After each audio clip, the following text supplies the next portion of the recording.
मेरे प्यारे देशवासियों, नमस्कार। बीते सप्ताह हमने एक ऐसी उपलब्धि हासिल की जिसने हम सबको गर्व से भर दिया। आपने सुना होगा कि भारत ने पिछले सप्ताह 400 बिलियन डॉलर यानी 30 लाख करोड़ रुपए के एक्सपोर्ट का टारगेट हासिल किया है। पहली बार सुनने में लगता है कि ये अर्थव्यवस्था से जुड़ी बात है, लेकिन ये अर्थव्यवस्था से भी ज्यादा भारत के सामर्थ्य, भारत के पोटेंशियल से जुड़ी बात है। एक समय में भारत से एक्सपोर्ट का आंकड़ा कभी 100 बिलियन, कभी 150 बिलियन, कभी 200 बिलियन तक हुआ करता था। अब आज भारत 400 बिलियन डॉलर पर पहुंच गया है।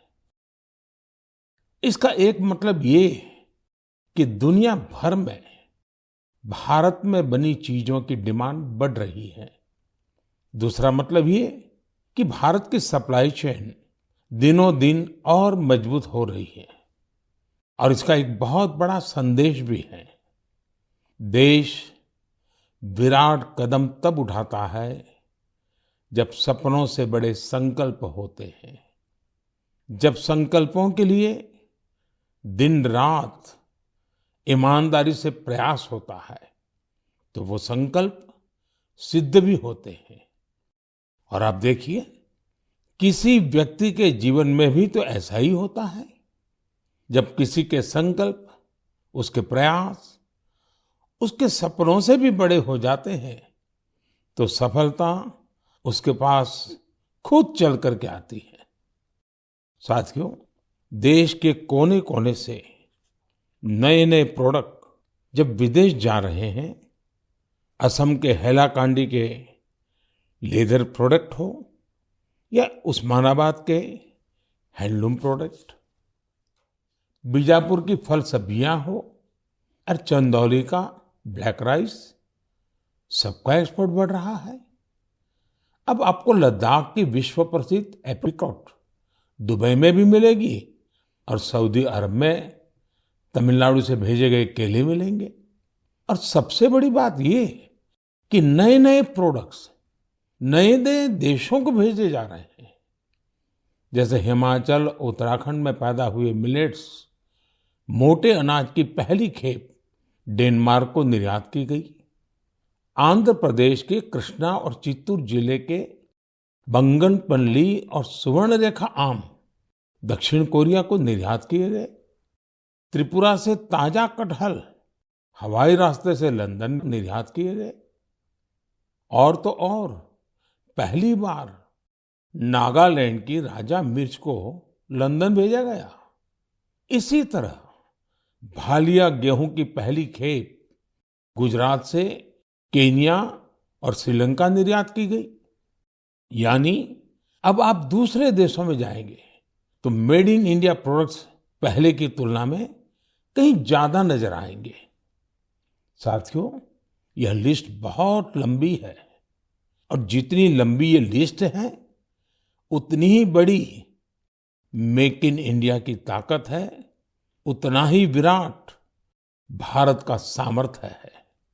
और सामर्थ्य का आधार है हमारे किसान, हमारे कारीगर, हमारे बुनकर, हमारे इंजीनियर, हमारे लघु उद्यमी, हमारा एमएसएमई सेक्टर, ढेर सारे अलग अलग प्रोफेशन के लोग, ये सब इसकी सच्ची ताकत है।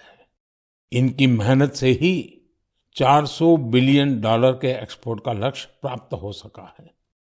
और मुझे खुशी है कि भारत के लोगों का इस सामर्थ्य अब दुनिया के कोने कोने में नए बाजारों में पहुंच रहा है। जब एक एक भारतवासी लोकल के लिए वोकल होता है, तब लोकल को ग्लोबल होते देर नहीं लगती है। आइए लोकल को ग्लोबल बनाएं और हमारे उत्पादों की प्रतिष्ठा को और बढ़ाएं। साथियों, मन की बात के श्रोताओं को ये जानकर भी अच्छा लगेगा कि घरेलू स्तर पर भी हमारे लघु उद्यमियों की सफलता हमें गर्व से भरने वाली है। आज हमारे लघु उद्यमी सरकारी खरीद में गवर्नमेंट ई मार्केट प्लेस यानी जेम के माध्यम से बड़ी भागीदारी निभा रहे हैं। टेक्नोलॉजी के माध्यम से बहुत ही ट्रांसपेरेंट व्यवस्था विकसित की गई है।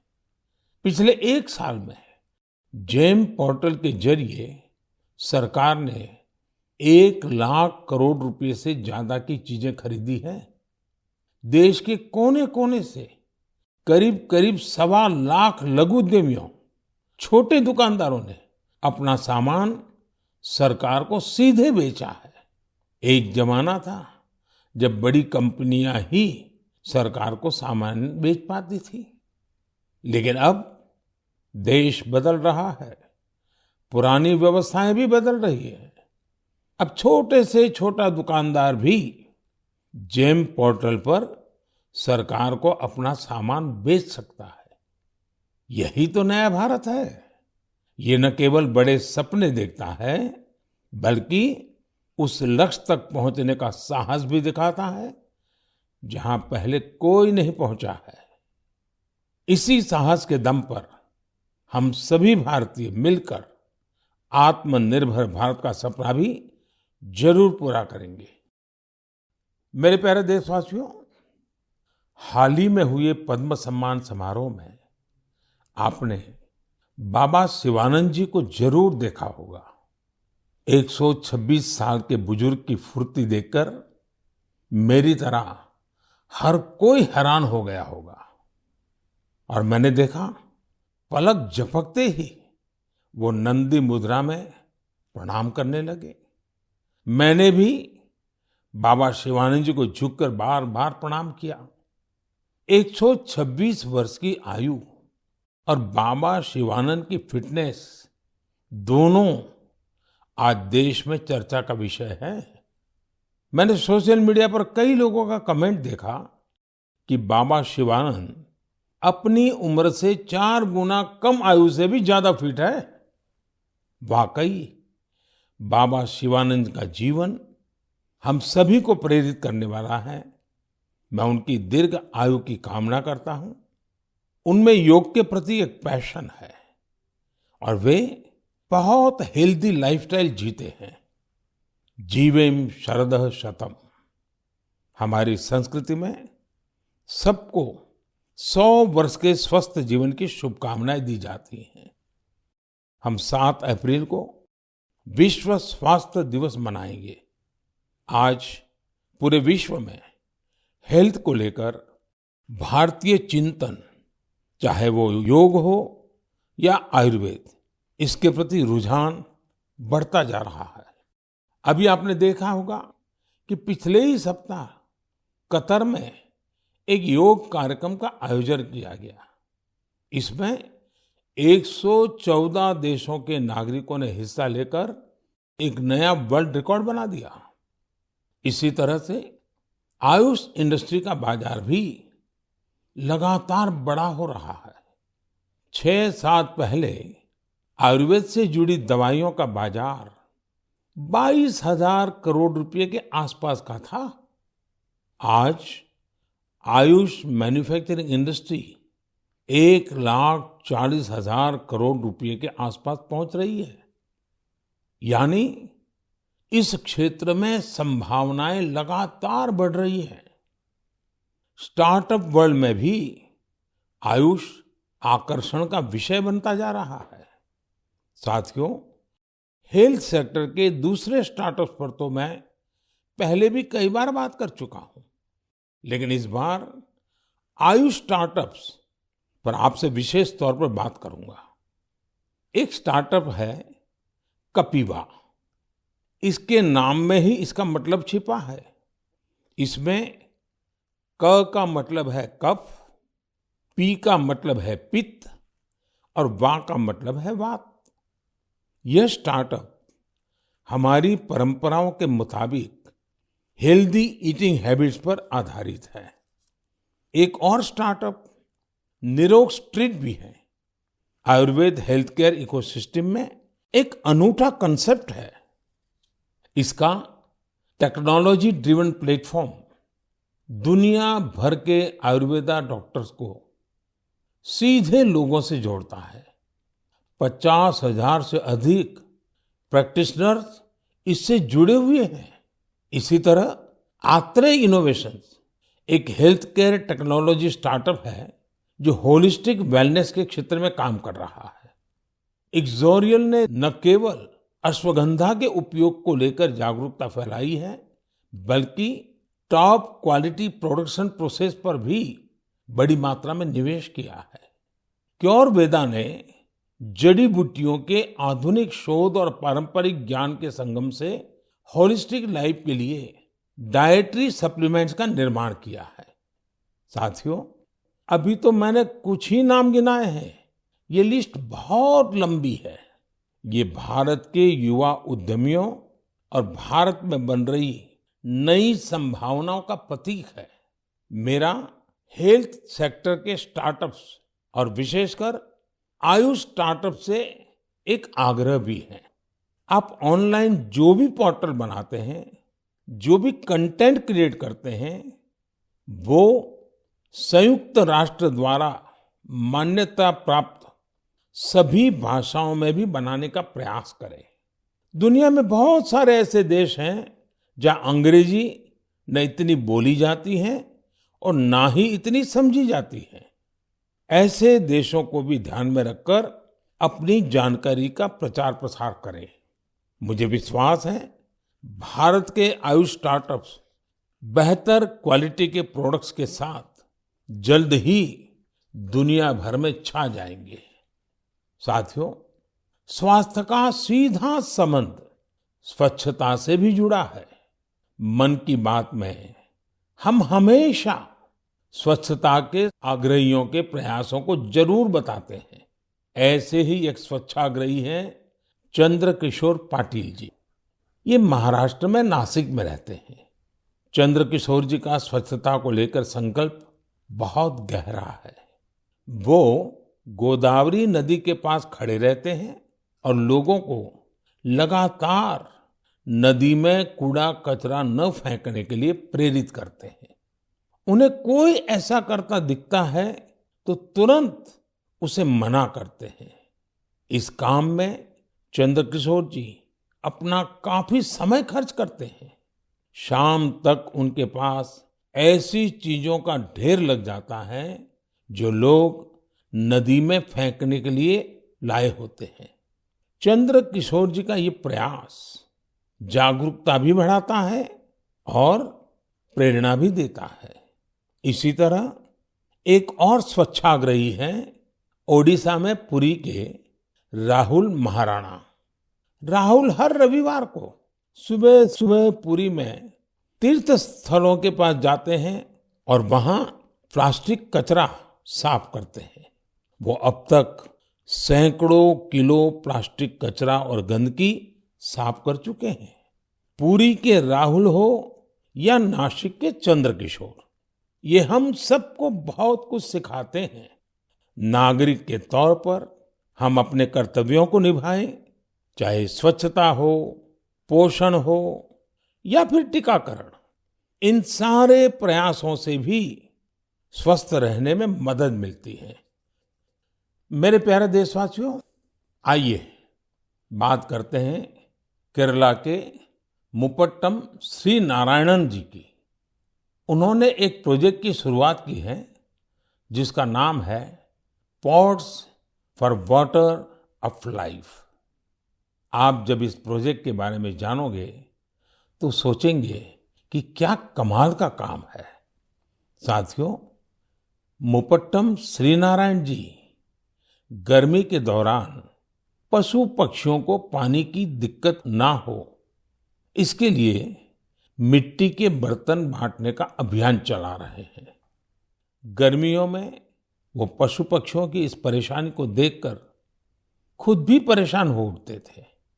फिर उन्होंने सोचा कि क्यों न वह खुद ही मिट्टी के बर्तन बांटने शुरू कर दे, ताकि दूसरों के पास उन बर्तनों में सिर्फ पानी भरने का ही काम रहे।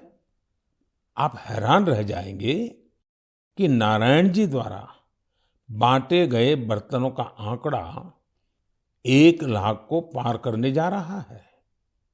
अपने अभियान में 1 लाखवां बर्तन वो गांधी जी द्वारा स्थापित साबरमती आश्रम में दान करेंगे। आज जब गर्मी के मौसम ने दस्तक दे दी है, तो नारायण जी का यह काम हम सबको जरूर प्रेरित करेगा और हम भी इस गर्मी में हमारे पशु पक्षी मित्रों के लिए पानी की व्यवस्था करेंगे। साथियों, मैं मन की बात के श्रोताओं से भी आग्रह करूंगा कि हम अपने संकल्पों को फिर से दोहराएं। पानी की एक एक बूंद बचाने के लिए हम जो भी कुछ कर सकते हैं वो हमें जरूर करना चाहिए। इसके अलावा पानी की रिसाइकलिंग पर भी हमें उतना ही जोर देते रहना है। घर में इस्तेमाल किया हो जो पानी गमलों में काम आ सकता है, गार्डनिंग में काम आ सकता है, वो जरूर दोबारा इस्तेमाल किया जाना चाहिए। थोड़े से प्रयास से आप अपने घर में ऐसी व्यवस्थाएं बना सकते हैं। रहीमदास जी सदियों पहले कुछ मकसद से ही कहकर गए हैं कि रहमन पानी राखिए, बिन पानी सब सुन। और पानी बचाने के इस काम में मुझे बच्चों से बहुत उम्मीद है। स्वच्छता को जैसे हमारे बच्चों ने आंदोलन बनाया, वैसे ही वो वाटर वॉरियर बनकर पानी बचाने में मदद कर सकते हैं। साथियों, हमारे देश में जल संरक्षण, जल स्रोतों की सुरक्षा सदियों से समाज के स्वभाव का हिस्सा रहा है। मुझे खुशी है कि देश में बहुत से लोगों ने वाटर कंजर्वेशन को लाइफ मिशन ही बना दिया है। जैसे चेन्नई के एक साथी हैं अरुण कृष्णमूर्ति जी। अरुण जी अपने इलाके में तालाबों और झीलों को साफ करने का अभियान चला रहे हैं। उन्होंने 150 से ज्यादा तालाबों, झीलों की साफ सफाई की जिम्मेदारी उठाई और उसे सफलता के साथ पूरा किया। इसी तरह महाराष्ट्र के एक साथी रोहन काले हैं। रोहन पैसे से एक एचआर प्रोफेशनल है। वो महाराष्ट्र के सैकड़ों स्टेप वेल्स यानी सीढ़ी वाले पुराने कुओं के संरक्षण की मुहिम चला रहे हैं। इनमें से कई कुएं तो सैकड़ों साल पुराने होते हैं और हमारी विरासत का हिस्सा होते हैं। सिकंदराबाद में बंसीलाल पेट कुआं एक ऐसा ही स्टेप वेल है। बरसों की उपेक्षा के कारण ये स्टेप वेल मिट्टी और कचरे से ढंक गया था, लेकिन अब वहां इस स्टेप वेल को पुनर्जीवित करने का अभियान जन भागीदारी से शुरू हुआ है। साथियों, मैं तो उस राज्य से आता हूं जहां पानी की हमेशा बहुत कमी रही है। गुजरात में इन स्टेप वेल्स को वाव कहते हैं। गुजरात जैसे राज्य में वाव की बड़ी भूमिका रही है। इन कुओं या बावड़ियों के संरक्षण के लिए जल मंदिर योजना ने बहुत बड़ी भूमिका निभाई। पूरे गुजरात में अनेकों बावड़ियों को पुनर्जीवित किया गया। इससे इन इलाकों में वाटर लेवल को बढ़ाने में भी काफी मदद मिली। ऐसे ही अभियान आप भी स्थानीय स्तर पर चला सकते हैं। चेकडैम बनाने हो, रेन वाटर हार्वेस्टिंग हो, इसमें इंडिविजुअल प्रयास भी अहम है और कलेक्टिव एफर्ट्स भी जरूरी है। जैसे आजादी के अमृत महोत्सव में हमारे देश के हर जिले में कम से कम 75 अमृत सरोवर बनाए जा सकते हैं। कुछ पुराने सरोवरों को सुधारा जा सकता है, कुछ नए सरोवर बनाए जा सकते हैं। मुझे विश्वास है आप इस दिशा में कुछ न कुछ प्रयास जरूर करेंगे। मेरे प्यारे देशवासियों, मन की बात उसकी एक खूबसूरती ये भी है कि मुझे आपके संदेश बहुत सी भाषाओं, बहुत सी बोलियों में मिलते हैं। कई लोग माइगोव पर ऑडियो मैसेज भी भेजते हैं। भारत की संस्कृति, हमारी भाषाओं, हमारी बोलियां, हमारे रहन-सहन, खान-पान का विस्तार, ये सारी विविधताएं हमारी बहुत बड़ी ताकत है। पूरब से पश्चिम तक, उत्तर से दक्षिण तक, भारत को यही विविधता एक करके रखती हैं, एक भारत श्रेष्ठ भारत बनाती हैं। इसमें भी हमारे ऐतिहासिक स्थलों और पौराणिक कथाओं दोनों का बहुत योगदान होता है। आप सोच रहे होंगे कि ये बात मैं अभी आपसे क्यों कर रहा हूं? इसकी वजह है माधवपुर मेला। माधवपुर मेला कहाँ लगता है, क्यों लगता है, कैसे ये भारत की विविधता से जुड़ा है, ये जानना मन की बात के श्रोताओं को बहुत इंटरेस्टिंग लगेगा। साथियों, माधवपुर मेला गुजरात के पोरबंदर में समंदर के पास माधवपुर गांव में लगता है, लेकिन इसका हिंदुस्तान के पूर्वी छोर से भी नाता जुड़ता है। आप सोच रहे होंगे कि ऐसा कैसे संभव है? तो इसका भी उत्तर एक पौराणिक कथा से ही मिलता है। कहा जाता है कि हजारों वर्ष पूर्व भगवान श्री कृष्ण का विवाह नॉर्थ ईस्ट की राजकुमारी रुक्मिणी से हुआ था।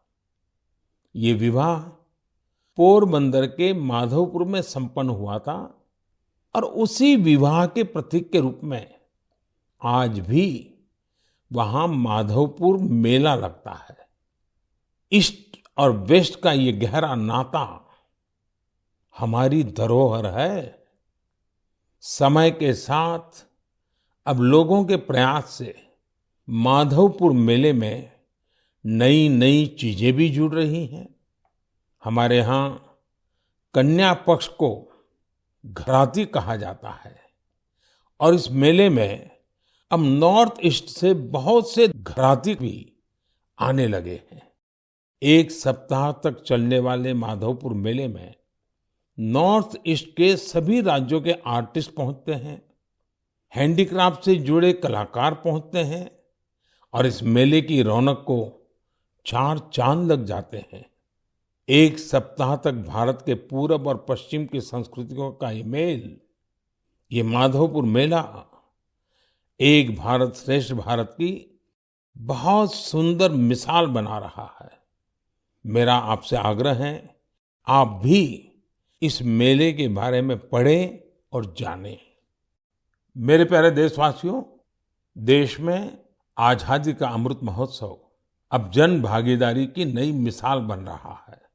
कुछ दिन पहले 23 मार्च को शहीद दिवस पर देश के अलग अलग कोने में अनेक समारोह हुए। देश ने अपनी आजादी के नायक नायिकाओं को याद किया, श्रद्धापूर्वक याद किया। इसी दिन मुझे कोलकाता के विक्टोरिया मेमोरियल में विप्लवी भारत गैलरी के लोकार्पण का भी अवसर मिला। भारत के वीर क्रांतिकारियों को श्रद्धांजलि देने के लिए यह अपने आप में बहुत ही अनूठी गैलरी है। यदि अवसर मिले तो आप इसे देखने जरूर जाइएगा। साथियों, अप्रैल के महीने में हम दो महान विभूतियों की जयंती भी मनाएंगे। इन दोनों ने ही भारतीय समाज पर अपना गहरा प्रभाव छोड़ा है। ये महान विभूतियां हैं महात्मा फुले और बाबा साहब आम्बेडकर। महात्मा फुले की जयंती 11 अप्रैल को है और बाबा साहब की जयंती हम 14 अप्रैल को मनाएंगे। इन दोनों ही महापुरुषों ने भेदभाव और असमानता के खिलाफ बड़ी लड़ाई लड़ी। महात्मा फुले ने उस दौर में बेटियों के लिए स्कूल खोले, कन्या शिशु हत्या के खिलाफ आवाज उठाई। उन्होंने जल संकट से मुक्ति दिलाने के लिए भी बड़े अभियान चलाए। साथियों, महात्मा फुले की इस चर्चा में सावित्रीबाई फुले जी का भी उल्लेख उतना ही जरूरी है। सावित्रीबाई फुले ने कई सामाजिक संस्थाओं के निर्माण में बड़ी भूमिका निभाई। एक शिक्षिका और एक समाज सुधारक के रूप में उन्होंने समाज को जागरूक भी किया और उसका हौसला भी बढ़ाया। दोनों ने साथ मिलकर सत्य शोधक समाज की स्थापना की, जन जन के सशक्तिकरण के प्रयास किए। हमें बाबा साहब आम्बेडकर के कार्यों में भी महात्मा फुले के प्रभाव साफ दिखाई देते हैं। वो कहते भी थे कि किसी भी समाज के विकास का आकलन उस समाज में महिलाओं की स्थिति को देखकर किया जा सकता है। महात्मा फुले, सावित्रीबाई फुले, बाबा साहब आम्बेडकर के जीवन से प्रेरणा लेते हुए मैं सभी माता, पिता और अभिभावकों से अनुरोध करता हूं कि वे बेटियों को जरूर पढ़ाएं।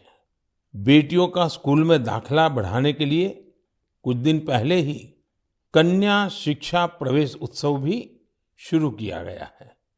जिन बेटियों की पढ़ाई किसी वजह से छूट गई है, उन्हें दोबारा स्कूल लाने पर फोकस किया जा रहा है। साथियों, ये हम सभी के लिए सौभाग्य की बात है कि हमें बाबा साहब से जुड़े पंच तीर्थ के लिए कार्य करने का भी अवसर मिला है।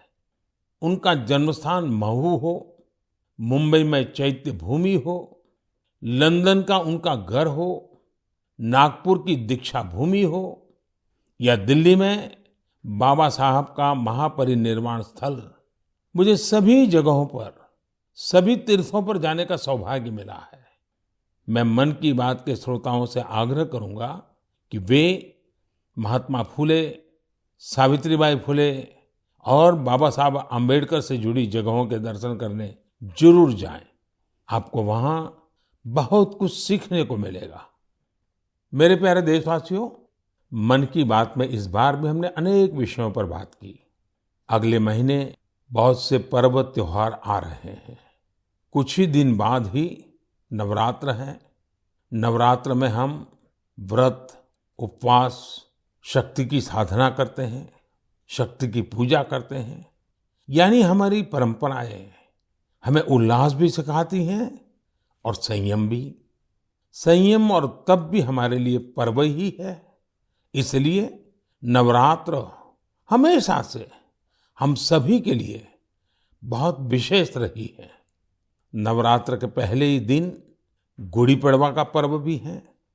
अप्रैल में ही ईस्टर भी आता है और रमजान के पवित्र दिन भी शुरू हो रहे हैं। हम सबको साथ लेकर अपने पर्व मनाएं, भारत की विविधता को सशक्त करें, सबकी यही कामना है। इस बार मन की बात में इतना ही। अगले महीने आपसे नए विषयों के साथ फिर मुलाकात होगी। बहुत बहुत धन्यवाद।